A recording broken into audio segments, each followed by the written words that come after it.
Start with the seventh question, and what is said here in this question: dash of two particle system depends only on separation between the two particles.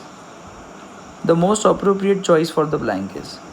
So obviously the answer to this question is potential energy, because potential energy is defined as the energy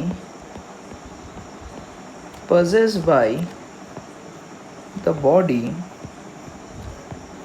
on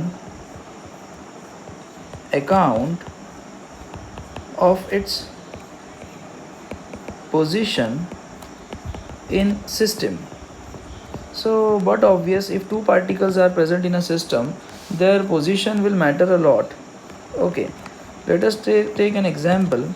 If two particles are connected by a spring, and let us say if the spring is relaxed, then the potential energy of the system is 0. Now if you increase the separation between the masses, then in that case the potential energy of the system increases. Or if you decrease the separation between the masses, the spring get compressed, again it will increase. So here the position of the two masses from each other will matter a lot. Even when we are on the surface of earth, an object is kept here on the surface of earth. If it is taken to a height h, then in the first case the potential energy is different, and in the second case the potential energy is different.